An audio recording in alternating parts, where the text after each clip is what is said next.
Hello दोस्तों, कैसे हैं आप लोग। मैं उम्मीद करती हूँ कि आप सभी बहुत बहुत बहुत अच्छे हैं और अपना ढेर सारा ख्याल भी रखते हैं, खुश रहते हैं, पौष्टिक रहते हैं। जय माता दी। आज है दिन शुक्रवार और वैभव लक्ष्मी माता का मेरा है व्रत और अभी है शाम का टाइम 4:40 हो रहे हैं। मेरा नहाना हो गया है, मेरा प्रसाद रेडी हो गया है और आप लोगों की काफी दिनों से रिक्वेस्ट आती थी कि आप वैभव लक्ष्मी माता की पूरी व्रत पूजा कैसे करती हैं वो बताना। तो मैं काफी दिनों से हाँ सोचती थी करूंगी। तो आज मैंने कहा कि आज मैं शेयर करूंगी ही। फिर माता रानी की बात है तो कैसे ना करूं।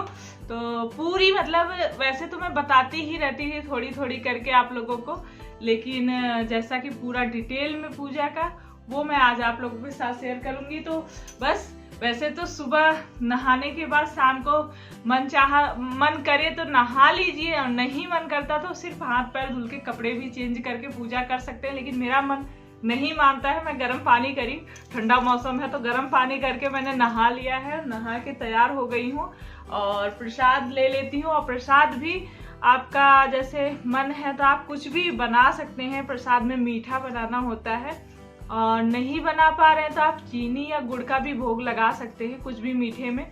लेकिन मैं शुरू से जब से व्रत रख रही हूँ ना, शायद एक आध बार ऐसा हुआ हो, कई बार मैंने उद्यापन किया, व्रत रखा है तो बहुत मुझे अच्छा लगता है, बहुत शांति मिलती है, बहुत सुकून मिलता है और मनोकामना तो पूरी होती ही है। ये तो मैं कहूँगी श्रद्धा और विश्वास अगर रखते हैं तो जरूर माता रानी सुनती हैं, सबकी प्रार्थना स्वीकार करती हैं, मनोकामना पूरी करती हैं।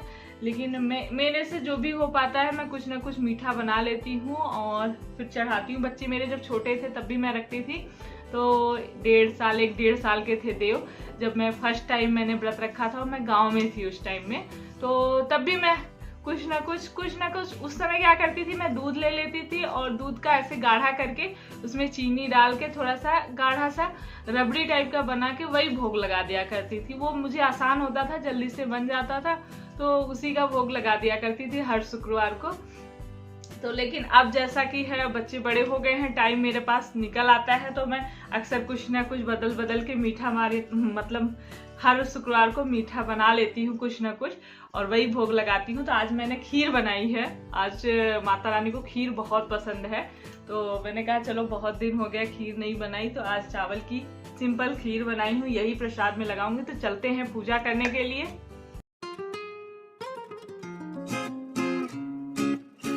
तो बस खीर निकालूंगी और चलूंगी पूजा करने के लिए। तो जैसे अभी ठंडियाँ शुरू हो गई हैं तो अंधेरा जल्दी हो जाता है और गर्मियों के सीजन में होता है अंधेरा देर में।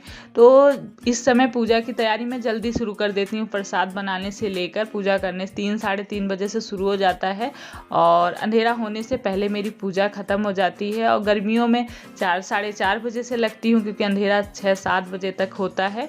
तो लाल रंग के फूल माता रानी को चढ़ते हैं, तो वो बस वही लाल रंग के फूल में मेरे छत पे ही मिल जाते हैं। तो फूल तोड़ लिया है और रख दिया है और उसके बाद जो बर्तन वगैरह सुबह तो हम डेली नॉर्मल जैसे पूजा करते हैं वैसे ही पूजा करके बस माता रानी के नाम से दिन भर नाम लेते हैं। उनका नाम मन ही मन दिन भर जपना होता है अंदर ही अंदर, और किसी की भी चुगली बुराई नहीं करनी होती है, खासकर माता रानी के व्रत के दिन ये ध्यान रखें। और शाम जब होती है पूजा, शाम को ही माता रानी की होती है। एक चौकी रखनी होती है, लकड़ी की चौकी रखिए, उसके ऊपर एक रुमाल रखिए, उसके ऊपर माता वैभव लक्ष्मी की फोटो रखनी होती है श्रीयंत्र के साथ में। उसके बाद घी का दीपक जलाएं पूजा के लिए, माता रानी को धूप दीप ये सब जलाएं और जो भी प्रसाद बना के रखा है वो भोग में लगाएं। और जैसे मैं दीपक रखूँगी और ये धूप दीपक माता रानी की फ़ोटो, हर चीज़ के नीचे ना थोड़ा सा चावल रख के, क्योंकि पूजा में चावल बहुत ही शुभ माना जाता है लक्ष्मी माता की पूजा में। तो यहाँ पर जो कलश, तांबे के लोटे में ही जल रखना चाहिए माता रानी की पूजा में और उसमें मुट्ठी भर करीब चावल का ढेर जो है लगाया जाता है कलश के नीचे। और ये चावल बाद में चिड़िया पक्षियों को डाल दिया जाता है। तो लोटा जब भी हम जल रखते हैं तो जल में जैसे थोड़ी सी मिश्री मीठा डाल दिया, अक्षत डाल दिए, उसके बाद फूल डाल दिया, उसके ऊपर एक कटोरी रखिए। उस कटोरी में सोने का, वैसे तो आजकल सबके पास कहीं ना कहीं छोटा मोटा सोना तो होगा ही, कुछ ना कुछ तो वही आप साफ धुल के साफ करके पूजा में रख के उसी को अक्षत, फूल, रोली, जो भी कुमकुम, फूल, चावल, सब कुछ, सोने को भी जैसे माता रानी को चढ़ाते हैं ना, वैसे ही चढ़ाया जाता। तभी मैंने फूल चढ़ाया है। और उसके बाद कुमकुम का तिलक लगाया जाता है, कुमकुम और हल्दी, और अक्षत आप चढ़ा दीजिए और मीठे का भोग लगा दीजिए, दीपक घी का जला दीजिए और मन ही मन जय माँ लक्ष्मी, जय माँ लक्ष्मी जितना हो सके उतना बोलते रहना चाहिए। दिन भर भी आप बोलिए, दिन में भी जैसे आपने व्रत रखा है तो सुबह से ही नाम माता रानी का आप जपते रहिए। ये मतलब होता है, ये सब चीज़ें किताब में लिखी हुई हैं। आप लोग किताब लेंगे तो वैसे तो मैं सारी चीज़ें बता दे रही हूँ, फिर भी आप लोग किताब लेकर जब पढ़ेंगे तो आपको सब कुछ उसमें भी मिल जाएगा। लेकिन एक बार होता है ना कि कैसे होता है, हम कर पाएंगे या नहीं कर पाएंगे, तब उस चीज़ की किताब लाएं तो शायद आप लोग के मन में ऐसा चलता हो। तो इसलिए मैं सारी चीज़ विधिवत बताने की पूरी कोशिश कर रही हूँ, कुछ भी ना छूटे।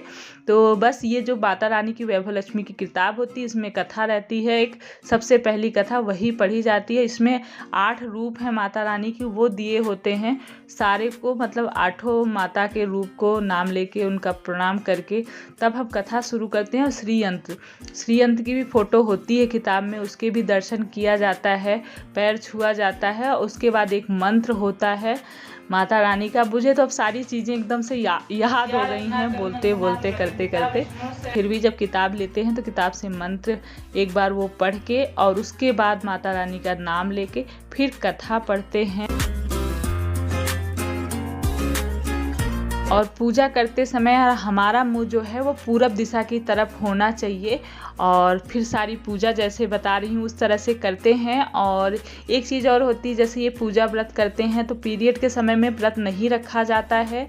और जब कहीं हम और चले जाते हैं, घर छोड़ के अपने कहीं जाना हो जाता है, जैसे मायके ससुराल या कहीं घूमने, तो व्रत तब भी नहीं रखा जाता है। उस टाइम पे भी व्रत आप छोड़ दीजिए, क्योंकि 11 या 21 शुक्रवार जैसे मन्नत मानते हैं आप फर्स्ट शुक्रवार को व्रत रख के कि मैं इतने शुक्रवार आपकी पूजा व्रत श्रद्धा विश्वास से करूँगी, तो उतने शुक्रवार तक ये गिनती का व्रत होता है। आप उतने शुक्रवार रखेंगे, बीच में कोई भी ऐसी परेशानी आती है, कहीं जाने की दिक्कत है, मतलब ज़्यादा पड़ गया या फिर आप पूजा करने लायक नहीं हैं, तो व्रत को छोड़ दीजिए उस शुक्रवार को, अगले शुक्रवार से फिर रखिए।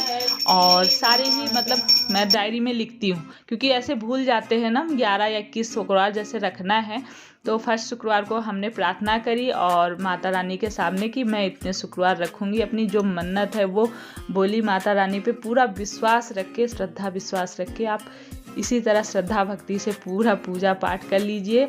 और शाम को फिर ये जो जल हमने कलश में रखा है ना, इस जल को तुलसी के पौधे में डालना होता है। तो बस यहाँ पर जो चावल मैंने कलश के नीचे रखा था वो चावल भी ले लिया है, क्योंकि ये चावल हमें चिड़ियों के लिए, जहाँ पे चिड़िया वगैरह आती हैं आपके, वहाँ पे डाल दीजिए। तो बस इसी तरह से होती है। और यहाँ पे मेरे तुलसी के पौधे लगे हुए हैं, तो शाम को बस सूरज डूबने से पहले पहले शाम के समय में आप कर लेते हैं तो अच्छा होता है। सूरज डूबते मतलब कर लेना चाहिए।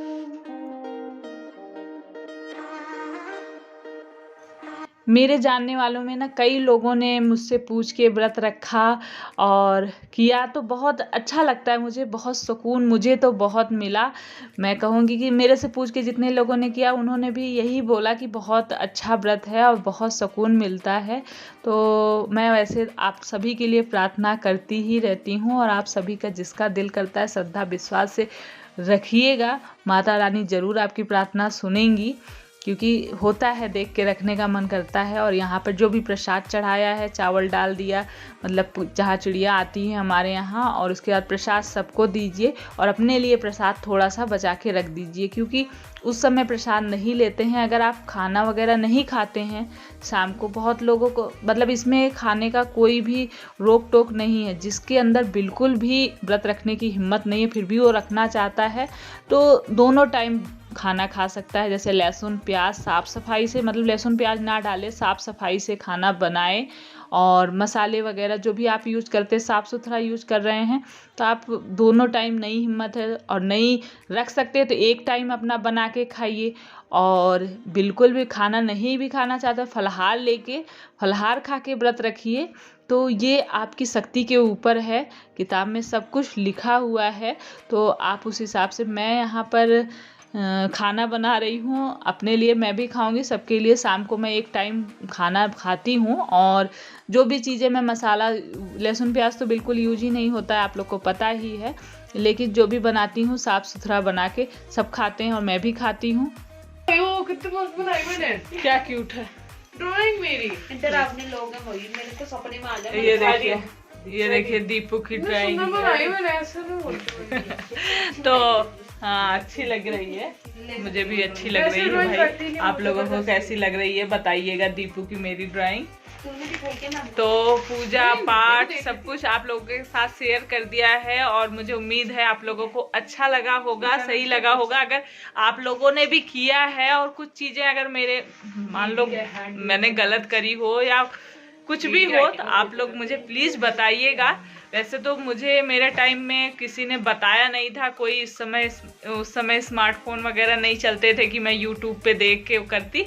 मुझे बुक मिली थी, मैं किसी के उद्यापन में गई थी और तभी से मैंने, थोड़ा शांति हो जाओ, तो उद्यापन में गई थी तो वहाँ पे वैभवलक्ष्मी माता की मुझे किताब मिली थी, उसी से पढ़ के मैंने व्रत शुरू किया था और जैसा मैंने शुरू में किया था वैसे ही आज तक करते चली आ रही हूँ और वही आप लोगों के साथ मैंने शेयर भी किया है। तो आप लोग कई बार मुझे, जब से मैंने, मतलब बहुत बार बहुत लोगों का आया था कमेंट, इसलिए मैंने आज अपनी पूजा शेयर करी। और माता रानी, मैं चाहूँगी मेरे ऊपर, मेरे साथ साथ मेरे पूरे परिवार पर, सब पर अपनी कृपा बनाए रखें, सब पर अपनी मेहर बनाए रखें, सब खुश रहें, सुख संपन्न रहें, यही प्रार्थना करूंगी। और चलिए इसी के साथ इस वीडियो को यहीं एंड भी करूंगी। और वीडियो पसंद आया हो तो प्लीज़ प्लीज़ लाइक करिएगा, न्यू है तो सब्सक्राइब कर लीजिएगा और अपना ढेर सारा ख्याल रखिएगा और प्यारे प्यारे कमेंट भी करिएगा। तो बाय बाय, पापा बुला रहे, bye, love you all, take care.